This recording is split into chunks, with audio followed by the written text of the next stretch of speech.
SSLC biology examination എഴുതാൻ പോകുന്ന നിങ്ങൾ ഈ കാര്യങ്ങളും ശരിക്കും പോലെ ഫോളോ ചെയ്ത് പഠിച്ചിട്ടുണ്ടെങ്കിൽ നിങ്ങൾക്ക് എന്തായാലും A+ കിട്ടും. എൻ്റെ അനുഭവത്തിൽ നിന്ന് ഞാൻ പറയുകയാണ്. കാര്യം എന്താണെന്ന് വെച്ചാൽ കഴിഞ്ഞ കൊല്ലമാണ് ഞാൻ SSLC എഴുതിയത്. മോഡലും എൻ്റെ ക്രിസ്മസ് എക്സാം മോഡൽ പബ്ലിക് അത്ര ടഫായിരുന്നില്ല, സിമ്പിളായിരുന്നു. മോഡലും ക്രിസ്മസ് എക്സാമും വളരെ ടഫായിട്ട് അതുവരെ ചോദിച്ച PYQ നിന്ന് മാറി അതിൻ്റെ പാറ്റേൺ ആകെ മാറിയിരുന്നു. ഈ റിപ്പീറ്റഡ് ആയിട്ടുള്ള ക്വസ്റ്റ്യൻസ് PYQ ഡയറക്റ്റ് ആയിട്ടുള്ള ചോദ്യങ്ങളൊക്കെ ചെയ്ത് പോകുന്ന ഒരാൾക്ക് അന്ന് വന്ന ചോദ്യങ്ങൾ ചെയ്യാൻ പ്രയാസമായിരുന്നു.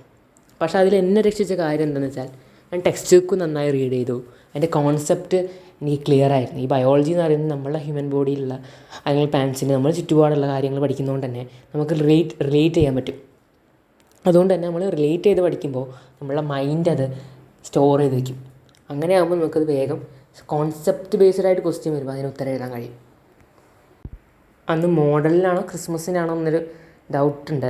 ഏതോ ഒരു ക്വസ്റ്റ്യനിൽ 2 ന്യൂറോണിൻ്റെ ചിത്രം വന്നിട്ട് അതിലൊന്നിൽ മൈലിൻ ഷീത്ത് ഉള്ളതും മൈലിൻ ഷീത്ത് ഇല്ലാത്തൊരു ക്വസ്റ്റ്യൻ ഉണ്ടായിരുന്നു. അതിലെന്താ ന്യൂറോൺ ട്രാൻസ്മിഷൻ ഏതിലാണ് വേഗം നടക്കുക എന്നുള്ളൊരു ചോദ്യം ഉണ്ടായിരുന്നു. അത് കോൺസെപ്റ്റ് വൈസാണ് ചോദ്യം ചോദിച്ചിട്ടുള്ളത്. അന്ന് പലർക്കും അത് ഉത്തരം എഴുതാൻ കഴിഞ്ഞില്ല, പക്ഷേ എനിക്ക് കഴിഞ്ഞു. കാരണം ഞാൻ കോൺസെപ്റ്റ് നന്നായി മനസ്സിലാക്കി, ടെക്സ്റ്റ് ബുക്ക് നന്നായി റീഡ് ചെയ്തു. അതുകൊണ്ട് തന്നെ അത്തരം ചോദ്യങ്ങൾ എനിക്ക് വളരെ എളുപ്പമായിരുന്നു. അതിൻ്റെ രസമുള്ള ഒരു ഫാക്റ്റ് എന്താണെന്ന് വെച്ചാൽ മോഡലും ക്രിസ്മസൊക്കെ വളരെ ടഫായതുകൊണ്ട് തന്നെ പബ്ലിക്കിന് വേണ്ടി നമ്മൾ നല്ല തയ്യാറായിപ്പോയി. പബ്ലിക് വാസ് വളരെ എളുപ്പമായിരുന്നു.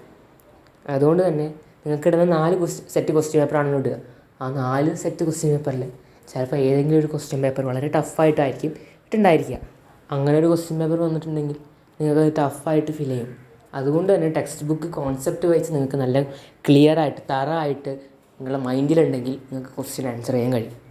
ബയോളജിയൊക്കെ വിവരണം എഴുതാനും വളരെ കുറവാണല്ലോ. അപ്പോൾ ബയോളജിയിൽ പോയിൻറ്റ്സിനാണ് മാർക്ക് കൊടുക്കാറ്. പോയിൻറ്റ്സ് നന്നായി വ്യക്തമായിട്ട് എഴുതി നിങ്ങൾക്ക് എന്തായാലും മാർക്ക് വീഴും. അപ്പോൾ നന്നായിട്ട് നിങ്ങളുടെ ബയോളജി പരീക്ഷ കഴിയട്ടെ. All the best.